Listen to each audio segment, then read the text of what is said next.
일을 행하시는 여호와라는 제목으로 하나님의 말씀 선포하도록 하겠습니다. 자, 이번에 우리 온누리 제자교회가 속해 있는 교단이 기독교 대한 성결교회, 성결교단이라고 보통 얘기를 합니다. 교단에서 공과를 만들었어요. 이렇게 만들었는데 성결색이다. 그래서 여기 보시면은 어린이 교회 그리고 유아 교회 이런 식으로 이렇게 공과들이 나왔습니다. 근데 이 공과가요, 유아 교회 그리고 어린이 교회 그리고 청소년 교회 그리고 장년 교회, 그러니까 유치부에서부터 장년부에 이르기까지 같은 본문의 말씀을 가지고 매주 말씀을 듣고 그리고 공과 활동을 할 수 있도록 그렇게 짜여져 있습니다. 그래서 저는 이번 2019년에는요, 교단 공과 본문에 맞추어서 주일 메시지를 좀 전하려고 합니다. 왜 그렇게 생각을 했냐면, 우리가 지금 다음 세대를 세우는 그런 비전을 가지고 있는데, 우리 아이들과 이렇게 함께 예배를 드리기도 하고 그러는데, 이 아이들이 같은 메시지를 가지고 공과 활동을 하면 훨씬 그 말씀이 마음에 잘 새겨지겠다라는 생각을 가졌기 때문에 그렇게 결정을 했습니다. 자, 그런데 이 말씀이 한 달에 4번 똑같은 말씀이 있는 것이 4번이 있는 게 아니고 3주 분량이 있어요. 그래서 한 달에 한 번은 우리 온누리 제자교회에 맞는 또 기도하면서 우리 온누리 제자교회 주시는 목양적인 또 그런 말씀을 가지고 나누려고 합니다. 자, 그래서 저는 이제 우리가 일을 행하시는 여호와라는 표를 가지고 2019년을 나아가는데 이것을 시리즈로 가지고 한 4번 정도 말씀을 전하려고 해요. 그러다 보니까 매주 할 수 있는 게 아니고 매달 첫째 주에 말씀을 전하겠죠. 자, 그러다 보면은 한 1, 2, 3, 4월 내지는 5월까지 이 일을 행하시는 여호와라는 주제를 가지고 말씀을 전하려고 해요. 사실 우리가 이런 표를 가지고 있습니다라고 해도 여러분 한 달 정도만 딱 지나면 우리 교회 표가 뭐였더라 이게 까먹을 때가 있어요. 그래서 한 4, 5개월 정도 이렇게 말씀을 좀 진행해 보려고 합니다. 자, 여러분 2019년 표가 일을 행하시는 여호와인데 여러분 이 표를 딱 들으니까 어떤 느낌이 드세요? 어떤 느낌? 솔직하게. 신어린이.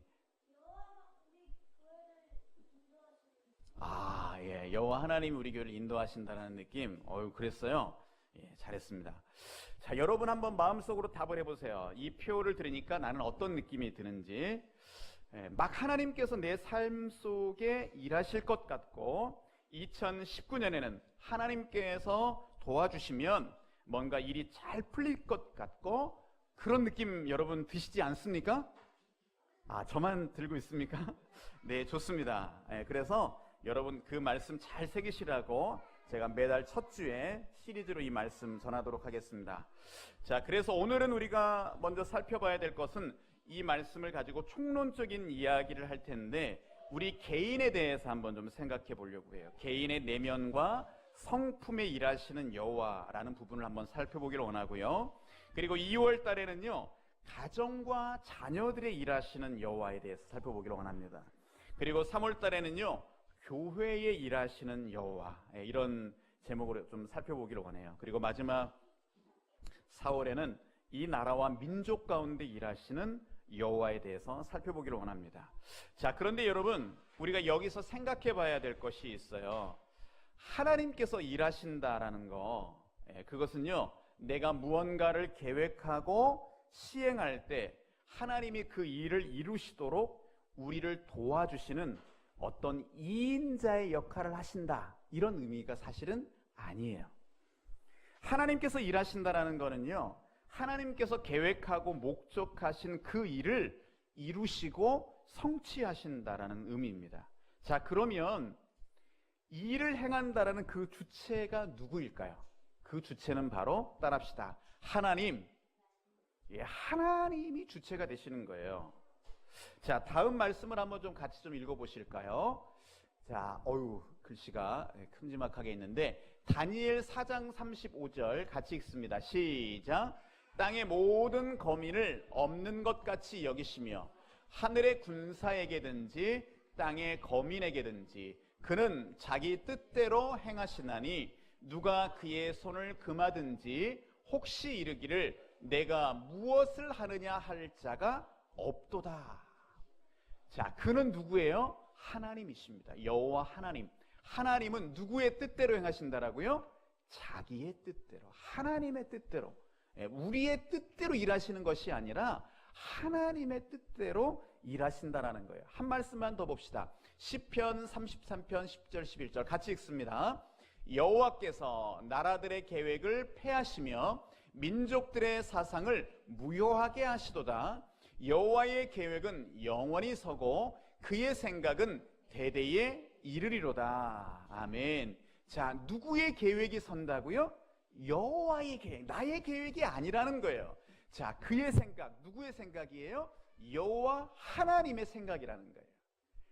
나의 계획, 나의 생각을 이루기 위해서 하나님께서 일하시는 것이 아니라는 거예요. 하나님의 계획, 하나님의 생각이 이루어지도록 하나님께서 일하신다라는 것이죠. 자, 오늘 본문의 말씀을 한번 돌아가 보겠습니다. 33장 2절에 있는 말씀. 자, 그 의미를 좀 생각하시고 다시 한번 본문을 읽어보실게요. 같이 읽겠습니다. 시작. 일을 행하시는 여호와, 그것을 만들며 성취하시는 여호와, 그의 이름을 여호와라 하는 이가 이와 같이 이르시도다. 아멘. 자, 여기서 일은 바로 하나님의 일이겠죠. 하나님의 일을 행하시는 여호와라는 의미입니다. 그런데 오늘 본문에 보니까 일을 행한다, 이 단어에 원어가 있어요. 그 원어가 뭐냐면 아사라는 단어가 쓰였습니다. 이 말은요, 만들다, 이루다 이런 뜻을 가지고 있습니다. 그리고 이 단어와 비슷한 의미의 단어가 있는데 그 단어가 뭐냐면 바라라는 단어예요. 바라. 아사와 바라라는 단어가 있습니다. 이 말은, 바라라는 말은요, 창조하다라는 말을 의미를 가지고 있습니다. 이 단어가 어디에 가장 맨 처음에 쓰였냐면 창세기 1장 1절에 쓰였어요. 어떤 말씀이죠? 태초에 하나님이 천지를 창조하시니라. 창조하셨다라는 이 단어가 뭐라고요? 바라라는 단어입니다. 바라. 하나님께서 바라하셨어요. 창조하셨어요. 그런데 아사라는 단어가 또 그 뒤에 이어서 1장 7절에, 창세기 1장 7절에 등장하고 있습니다. 어떤 말씀으로 등장하고 있냐면 7절에 이렇게 나와요. 하나님이 궁창을 모아사 만드사라고 되어 있어요. 만들다라는 단어에 아사라는 단어가 쓰였어요. 자, 제가 왜 이 아사와 바라를 이렇게 자세히 설명을 드리냐면 이 안에 묵상해 볼 중요한 내용이 있어요. 창조의 하나님은요, 무에서 유를 발화하시는, 창조하시는, 만드시는 분인데 그 하나님은 그냥 창조해놓고 그만두는 것이 아니라 그것 가운데 일하시고 이루시며 성취하시는 아사의 하나님이시다라는 거예요. 하나님께서 여러분 한 사람 한 사람을 창조하신 것을 여러분 믿으십니까? 아멘이 너무 적어요. 하나님께서 여러분 한 사람 한 사람을 창조하신 것을 믿으십니까? 그렇다면 하나님께서 여러분을 창조하신 목적이 있다라는 거예요. 그 목적 가운데 하나님이 여전히 지금도 일하고 계신다라는 거예요. 그리고 그 목적을 위해서 여러분 한 사람 한 사람이 동참하기를 원하고 계신다라는 거죠. 그래서 우리의 표가 일을 행하시는 여호와라는 것은요, 내가 어떤 일을 하기 원하는데 하나님께서 도와주시는 그런 해가 아니라 하나님이 나를 통해서 하시기 원하는 그 일에 내가 동참한다라는 의미를 담고 있다라는 것이죠. 자, 사랑하는 여러분, 2019년은요 하나님께서 우리의 가정을 통해 하시기 원하는 일이 이루어지는 한 해 되기를 축복합니다. 그리고 하나님께서 우리 교회에 하시기 원하는 그 일이 이루어지는 한 해 되기를 축복합니다. 아멘. 자, 여러분, 그러면 우리의 관심과 초점을 어디에 두어야 될까요? 나의 목적과 나의 계획이 아니라 누구의 목적과 누구의 계획에 초점을 두어야 되죠? 바로 하나님의 목적, 하나님의 계획에 초점을 맞추어야 된다는 거예요. 여러분, 이것을 조금 더 우리가 이해하기 위해서는요, 이 말씀 전에 있는 예레미야 18장을 좀 보시면 거기에 아주 중요한 비유 한 가지가 나오고 있습니다. 자, 앞쪽으로 조금만 여러분 말씀 넘기셔서요, 예레미야 18장을 한번 찾아보시죠. 오늘 본문 33장을 잘 두시고요, 예레미야 18장 말씀을 좀 찾아보시겠습니다.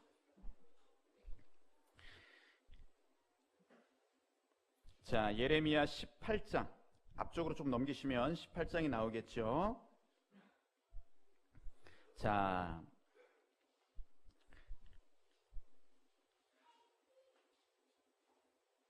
1절부터 4절까지를 한번 같이 읽어보겠습니다. 찾으셨으면 아멘. 자, 같이 읽겠습니다.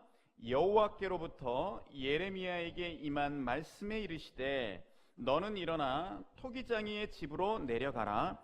내가 거기에서 내 말을 내게 들려주리라 하시기로 내가 토기장이의 집으로 내려가서 본즉 그가 농로로 일을 하고 하는데 진흙으로 만든 그릇이 토기장이의 손에서 터짐에 그가 그것으로 자기 의견에 좋은 대로 다른 그릇을 만들더라. 아멘. 아멘. 자, 이 말씀은요, 하나님께서 예레미야에게 주시는 말씀, 비유를 통해 주시는 말씀인데, 하나님과 우리의 관계, 하나님과 나의 관계, 하나님과 여러분의 관계를 설명해 주고 있어요. 자, 여기에 어떤 비유가 나오죠? 토기장이와 진흙의 비유가 나오고 있습니다. 토기장이와 진흙. 자, 여러분, 그러면 한번 질문을 해볼게요. 토기장이는 누구라는 거예요? 토기장이는 바로 하나님이시다라는 거예요. 진흙은 나를 얘기하고 있는 거예요. 4절에 보니까 뭐라고 말씀이 기록되어 있냐면 자기 의견에 좋은 대로 다른 그릇을 만들더라 라고 되어 있습니다.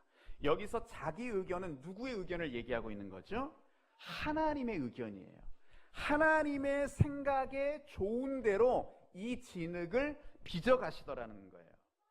진흙이 보기에 좋은 의견이 아니라 토기장이의 보기에 좋은 의견이다라는 거예요. 여러분, 한번 생각을 좀 해보시죠. 여러분 한번 뭐 진흙을 빚어서 그릇이나 뭐 이런 걸 만들어 보신 경험이 있는지 모르겠는데요, 덩어리로 된 진흙은요, 그 자체로 그릇이 될 수 없고 쓰임 받을 수 없습니다. 그렇기 때문에 반드시 이 진흙이 그릇이 되려면 토기장이의 손에 의해서 뭉쳐지고 다져져야 되는 거예요. 그리고 토기장이가 반죽을 해서 그릇을 만들려고 하는데 잘 되지 않아요. 그럼 어떻게 해요? 그 진흙을 다시 뭉쳐가지고 모양이 다른 어떤 물건이든지 만들어낼 수 있다라고 하는 것이죠. 예를 들어보죠. 내가 지금 접시를 하나 만들려고 했는데 만들다 보니까 접시가 잘 안 만들어지는 거예요. 이것을 다시 뭉쳐가지고 컵을 만들었어요. 자, 그렇다고 해서 이 진흙이 왜 나를 그릇으로 접시를 만들려고 했는데 컵으로 만드십니까? 이렇게 불평하거나 원망할 수가 없다라는 거예요. 이 예화는요, 하나님이 절대적인 주권으로 피조물인 인간을 다루신다라는 것을 얘기해 주고 있어요. 우리의 인생은요, 마치 하나님이 원하시는 대로 작품을 만들어내기는 토기장이의 손에 있는 진흙과 같은 존재라는 것을 보여주고 있습니다. 그런데 여러분, 이 토기장이가 진흙을 반죽하는데 꽤 많은 시간을 보낸다는 것 알고 계십니까? 여러분, 왜 그렇게 많은 시간을 이 진흙을 반죽하는 데 보낼까요? 그것은요, 진흙 안에 섞여 있는 불순물을 제거하기 위해서예요. 진흙에 섞인 돌들을 빼내고요, 그리고 공기도 빼내야 합니다. 그렇게 하지 않으면 그릇을 만들어 굽는 과정에서 이 불순물 때문에 그릇이 깨져버리고 못 쓰게 되는 것이지요. 사랑하는 여러분, 우리가 예수님을 믿으시잖아요. 예수님을 영접했잖아요. 우리의 본질상 우리는 변화된 새 사람이 되지만 여전히 우리 안에는 변하지 않는 성품과 인격이 있다라는 거예요. 이것들이 주님의 손에 의해 빚어지고 변화되어야 된다라는 것이죠. 토기장이 되신 주님의 손에 의해 빚어지는 과정이 반드시 필요하다는 거예요. 주님의 손길에 의해 만져질 때 우리 안에 있는 모난 돌과 같은 성품, 낮은 자존감, 불신앙의 돌들이 빼질 수 있기를 주님의 이름으로 축복합니다. 그리고 내 안에 있는 부풀려진 이 공기와 같은 것들도 있죠. 부풀려진 꿈, 세속적인 가치관, 교만한 마음, 자기중심적인 생각, 이 모든 것들이 빼지는 2019년 한 해 될 수 있기를 축복합니다. 자, 그런데 우리가 말씀을 조금 더 보셔야 돼요. 18장 6절에 있는 말씀을 한번 읽어보실까요? 자, 18장 6절 같이 읽겠습니다. 여호와의 말씀이니라 이스라엘 족속아 이 토기장이가 하는 것 같이 내가 능히 너희에게 행하지 못하겠느냐. 이스라엘 족속아 진흙이 토기장이의 손에 있음 같이 너희가 내 손에 있느니라. 아멘. 한번 저를 좀 따라해 줍시다. 너희가 내 손에 있느니라. 우리가 하나님 손에 있다라는 거예요. 그릇은요, 토기장이의 손에 있어야 된다는 거예요. 여기서도요, 행한다라는 단어가 나오죠. 6절에 보니까 행하지 못하겠느냐 이렇게 말씀하고 계신데, 이 행한다라는 단어, 이 말이 바로 앞에 우리가 읽었던 같은 아사와 같은 단어가 쓰였습니다. 이 말씀이 의미하는 것이 무엇일까요? 그릇은요, 그것이 만들어지는 과정뿐만 아니라 사용되어지는 과정에서도 주인의 손에 있어야지만 쓰임받는다라는 중요한 사실을 얘기해주고 있습니다. 이 그릇 자체는요, 어떠한 일을 행할 능력이 없다라는 거예요. 주인의 손에 온전히 머물러 있을 때 그 주인에 의해 사용되어진다라는 거예요. 자, 한번 저를 좀 보실까요? 제가 이 컵을 만든 사람이라고 한번 가정을 해봅시다. 그런데 이 컵은 어떨 때 비로소 자신의 능력을 발휘할 수 있냐면, 제가 이 컵을 잡아들고, 절대 목말라서 마신 거 아닙니다. 보여주려고. 물을 마셨을 때 이 컵은 제 용도대로, 자기의 쓰임대로 사용되어지는 거예요. 이렇게 이쁘게 컵을 만들었는데 이게 어디 서랍장에만 박혀 있다면 이 컵은 자기의 용도를 다하지, 자기의 목적을 다하지 못한 거라는 거죠. 예수님도 성부 하나님과 자신의 관계에 대해서 이렇게 말씀하고 있어요. 한번 그 말씀 보실까요? 요한복음 5장 19절 같이 읽겠습니다. 그러므로 예수께서 그들에게 이르시되 내가 진실로 진실로 너희에게 이르노니 아들이 아버지께서 하시는 일을 보지 않고는 아무것도 스스로 할 수 없나니 아버지께서 행하시는 그것을 아들도 그와 같이 행하느니라. 아멘. 예수님께서도요, 성자 예수님도 성부 하나님께서 하시는 일을 보지 않고는 아무것도 스스로 할 수 없다라고 말씀하셨어요. 그러니까 예수님도 성부 하나님과 함께 하지 않고는 일하실 수 없다, 이렇게 말씀하셨어요. 자, 그러면서 예수님을 따르는 자들에게, 바로 저와 여러분들에게 또 이렇게 말씀하시는 거죠. 요한복음 15장 5절 같이 읽겠습니다. 나는 포도나무요 너희는 가지라. 그가 내 안에 내가 그 안에 거하면 사람이 열매를 많이 맺나니 나를 떠나서는 너희가 아무것도 할 수 없음이라. 아멘. 예수님께서 하시는 말씀이에요. 여러분들이 예수님을 떠나서는 아무것도 할 수 있다 없다? 없다라는 거예요. 여러분, 저는 2019년 한 해 가운데 주님께서 저에게 이렇게 말씀하시는 것 같았어요. 아마 여러분들에게도 이런 말씀, 이런 음성이 들려지길 원하는데요. 사랑하는 아들아, 나와 좀 사귀어보자. 내가 나의 삶에, 너의 삶을 나에게 좀 맞추면 좋겠구나. 그래서 나로 너를 사랑하게 하고 내가 너를 통해 일함으로 너에게 나를 보여주고 싶구나. 여러분, 우리가요, 주님을 위해 일한다는 게 거창한 게 아닙니다. 답은 단순해요. 주님의 손 안에 머물러 있으면 되는 거예요. 마치 컵이 주인의 손에 붙들려 있는 것처럼. 여러분, 2019년은요, 주님의 손 안에 머물 수 있기를 축복합니다. 그리고 주님이 내 안에, 내가 주님 안에 머무는 은혜를 경험할 수 있기를 바랍니다. 그리고 주님께서 우리를 통해 일하고 역사하시는 것들을요, 마음껏 경험하시면 좋겠어요. 이제 말씀을 정리하겠습니다. 우리가 하나님을 위해 만들어진 것이지 하나님이 우리를 위해 존재하시는 것이 아니다라는 거예요. 우리의 목적을 위해 집착하게 되면, 마치 우리의 목적을 성취하기 위해 하나님을 이용하다 보면 우리의 삶은요, 막다른 골목을 맞이하게 될 것이에요. 하지만 우리가 하나님께 집중하고 그분께 쓰임받기 위해 주님의 손에 날마다 빚어져 가고 주님의 손 안에 머물러 있을 때 여러분의 인생은 참 기쁨을 경험하게 될 것입니다. 2019년 한 해, 아니 우리의 일평생 동안 하나님의 목적을 위해 쓰임받는 인생 살 수 있기를 주님의 이름으로 축원합니다. 아멘. 우리 자리에서 일어나시겠습니다.